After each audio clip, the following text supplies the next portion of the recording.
Виктор работал на местном предприятии водителем лесовоза. Доставлял древесину на лесопилку из таежного леса. В выходные дни Виктор обычно ходил поохотиться на зайца или куропатку. Таким образом, обеспечивал свою семью мясом, но лишнего никогда не брал. В один из осенних дней Виктор отправился в лес за ягодами. Но внезапно он услышал какой-то звук. Это было какое-то протяжное скуление, скорее завывание. Виктор удивился и насторожился. Похоже на волчий вой, но почему днем? А потом подумал, вообще звери иногда ведут себя непредсказуемо, так что не стоит этому удивляться. И пошел дальше, повернув в сторону деревни. Но этот странный звук усилился и уже не прекращался ни на секунду. Стал каким-то истошным и жалобным. Виктор остановился и решил все-таки узнать, что там происходит. Он осторожно раздвинул кусты и обомлел от увиденного. На траве, под кустом, лежал волчонок-подросток с окровавленным, рваным ухом и глубокой, сияющей ранной на боку. Он лежал, не двигаясь, жалобно скулил, как будто плакал. Виктор кругом огляделся, но его сородичей не увидел и понял, что он здесь совсем один. Заметив Виктора, волчонок не зарычал, не оскалился. Он просто замолчал и с какой-то мольбой в глазах смотрел на мужчину. Виктор, как охотник, понимал, что волчонок эти раны, скорее всего, получил во время охоты на кабана, который оборонялся и поранил его своими клыками. Видно, еще неопытен и не рассчитал свои силы, подумал мужчина. Оставлять его здесь нельзя, рана на боку очень глубокая, такую не залижешь, как делают обычно звери. Виктор осторожно подошел к нему, сел на корточки, чтобы тот понял, что этот человек не хочет причинить ему вред. Потом протянул к нему руку, погладил его по голове, а потом снял свою куртку и положил волчонка на нее и быстро отправился в деревню. Дома он все рассказал жене. И они решили оставить его у себя, вылечить, подкормить его, пока не наберется сил. А потом будет видно, что с ним делать дальше. Возможно, волчонок сам решит, где ему лучше быть, у нас или в дикой природе, решили они. Аня обработала и зашила волчонку рваную рану, и вскоре она зажила. Виктор смастерил ему большую, добротную будку. Волчонок был чисто серый, и они ему дали кличку Серое Рваное Ухо, так он прижился у них. Прошел год. Серый стал большим, сильным волком, но по поведению добрым. Хотя на односельчан он все равно нагонял какой-то страх. Ведь это же волк. Говорили они и уже начали высказывать свое недовольство, негоже держать волка во дворе дома. Пришлось закрыть Серого в большом вольере, который соорудил для него Виктор.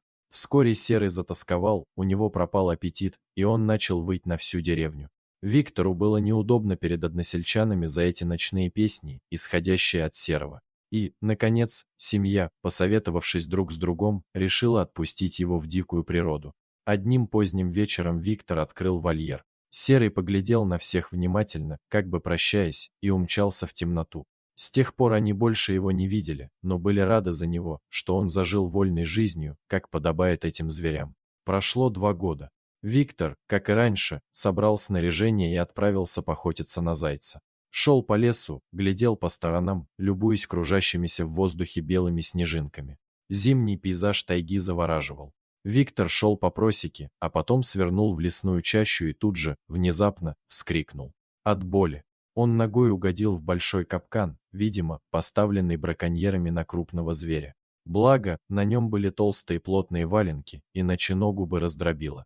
Но он идти дальше все равно не мог. Нога сразу же опухла, и Виктор понял, что у него скрытый перелом.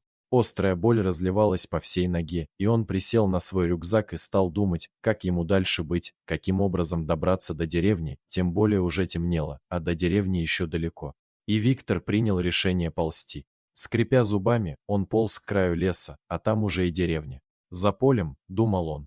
Уже вечерело, но останавливаться нельзя, иначе замерзну, размышлял Виктор. А самое страшное в это время волки, если они учуют беспомощную добычу, то не сдобровать, они же со мной в любой момент разделаются, со страхом в душе думал Виктор. И только он об этом подумал, как в то самое время сзади послышался волчий вой, а потом слева и справа. Виктор понял, что он окружен волками и уже смирился со своей участью, надеясь только на чудо. Внезапно прямо перед ним появился огромный матерый волк, по всей видимости вожак стаи. Он стал приближаться к мужчине, но неожиданно остановился. «Ну вот и все, мне конец», — с ужасом подумал мужчина. Но вдруг он увидел, что у этого волка разорванное ухо, и забыв про весь этот ужас, он вспомнил Серого, у которого также было разорвано ухо. Виктор уже был почти уверен, что это тот самый волк, да и зверь тоже по запаху узнал своего спасителя. Серый, серое рваное ухо. «Вот мы и встретились», — с улыбкой сказал Виктор. Когда волк услышал его голос, он завилял хвостом и дал понять, что узнал его. В этот момент другие волки стали приближаться сзади, рыча и скались. Серый понял хищное настроение своих сородичей, злобно зарычав на них, он снова посмотрел на Виктора, дав понять, что он помнит его и ему нечего бояться. Мужчина тоже поглядел Серому в глаза и пополз дальше, даже почти забыв про боль в ноге. Доброта волка к нему в это время затмили эту боль. Серый сопровождал Виктора в пути, пока тот полз, время от времени рыча на сородичей, чтобы не приближались к нему близко, и поэтому стая шла сзади. Через 2 часа Виктор дополз до деревни. Серый еще раз внимательно посмотрел на него, постоял немного, потом развернулся и убежал в лес к своим сородичам. Мужчина посмотрел ему вслед. «Спасибо тебе, серое рваное ухо. Спасибо, дружище, что ты не забыл меня и спас от гибели. Может, мы еще встретимся. И я пригожусь тебе», — с радостью в душе подумал Виктор и постучал в дверь своего дома. Дорогие зрители, оцените, пожалуйста, нашего нового диктора. И если вам понравилось это видео, то ставьте лайк и подписывайтесь на наш канал. До свидания.